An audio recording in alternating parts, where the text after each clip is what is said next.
Ini saya sampaikan, ini bukan politisasi.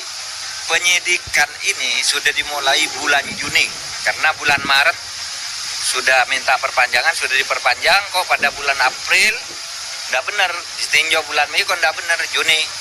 Lalu dimulai penyelidikan, dan sekarang ini proses hukumnya terus berjalan. Nah, tetapi ketika memang ada instruksi, ada kesengajaan, ada niat, tentu saja tentang pertanggungjawaban tersebut itu berpotensi menyeret banyak orang. Nah, tapi masih menunggu juga bagaimana isi surat dakwaan yang disusun oleh kejaksaan begitu. Di situ akan menentukan juga misalnya sampai di mana sih beban pertanggungjawaban. Hari ini misalnya hanya fokus menghukum orang seberat-beratnya, terpidana seberat-beratnya, tapi nggak memikirkan soal bagaimana kerugian negaranya.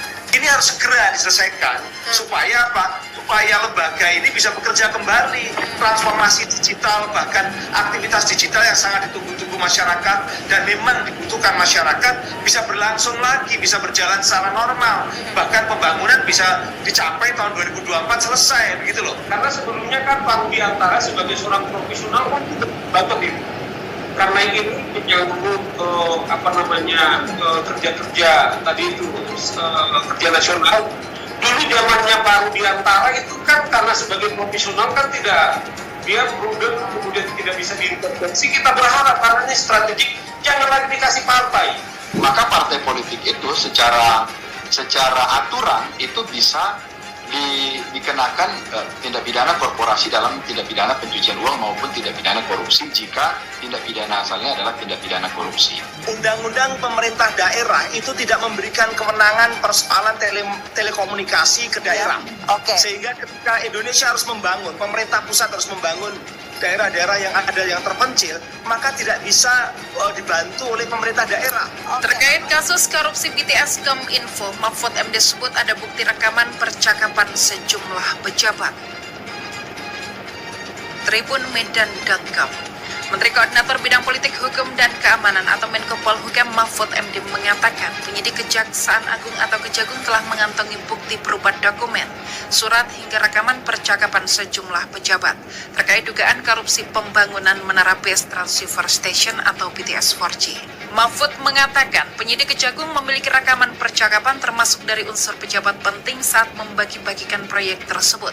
Rekaman pembicaraan terkait kasus dugaan korupsi tersebut, kata Mahfud MD, sudah disadap oleh penyidik. Bukti rekaman percakapan antar pejabat itu diharapkan dapat digunakan untuk membongkar aliran dana dalam dugaan korupsi yang diduga merugikan negara hingga 8 triliun rupiah itu. Selain itu, menurut Mahfud MD, penyidik Kejagung juga sudah mengantongi bukti kuat terkait keterlibatan Menteri Komunikasi dan Informatika Johnny G. Plate dalam kasus korupsi tersebut. Sesudah yakin betul bahwa ada 2 alat bukti yang cukup, saya berpandangan bahwa itu sudah menjadi satu keharusan hukum untuk menjadikan Johnny sebagai tersangka, kata Mahfud MD Jumat 19 Mei, dikutip dari kompas.id.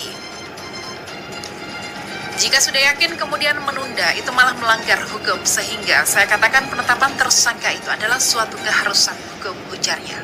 Selain rekaman dan percakapan, dokumen lain yang sudah dikantongi diantaranya terkait keterlambatan penyelesaian pembangunan proyek di bawah target dan proyek yang sudah dibangun tidak sesuai spesifikasi awal. Kronologi kasus korupsi BTS Kominfo, Mahfud menjelaskan kasus berawal saat pemerintah membuat program pembangunan menara BTS 4G serta infrastruktur pendukung paket 1 hingga 5 Badan Aksesibilitas Telekomunikasi dan Informasi atau Bakti Kemenkominfo 2020 hingga 2024. Nilai total proyek 28 triliun rupiah setelah disetujui pada tahun 2020, pemerintah menurunkan anggaran senilai 10,2 triliun rupiah. Waktu itu, dana diturunkan dengan catatan tahun 2021 sudah selesai. Ternyata belum ada wujud proyeknya hingga akhir 2021, kata Mahfud. Saat itu, dana diturunkan dengan catatan tahun 2021 sudah selesai. Ternyata hingga akhir 2021 belum ada wujud proyeknya. Karena belum ada menara BTS 4G dan infrastruktur pendukung paket 1 hingga 5 Bakti Kemenkominfo 2020 hingga 2022, proyek itu diteliti kembali. Kemenkominfo saat itu meminta perpanjangan waktu penyelesaian sampai Maret 2022. Seharusnya Desember 2021 sudah selesai semua, tapi Maret 2021 lapor baru 1.200 menara BTS terbangun dari target 4.200, ujarnya. Mahfud MD menyebut Kemenkominfo beralasan proyek terkendala karena pandemi COVID-19. Dari laporan 1.200 menara BTS yang sudah berhasil terbangun, pemerintah juga melakukan pengecekan melalui satelit. Hasil pengecekan menunjukkan bahwa menara BTS yang terbangun jumlahnya hanya 985. Dari 985 itu diambil sampel 8, semuanya itu benda mati. Tidak ada jaringan apa-apa, karena itu bisa saja 985 itu memang tidak benar semua, sudah kurang tidak benar pula, katanya. Hasil pemeriksaan internal itu kemudian diaudit oleh Badan Pengawasan Keuangan dan Pembangunan atau BPKP. Hasil audit BPKP menyebutkan bahwa dari total anggaran 10,2 triliun yang sudah keluar, diduga yang dikorupsi mencapai 8,2 triliun. Bukti bahwa uang sudah keluar, tapi barang tidak ada itu sudah dengan sendirinya kasus korupsi. Menara yang dibangun juga ternyata benda mati yang tidak ada jaringannya, ungkap Mahfud.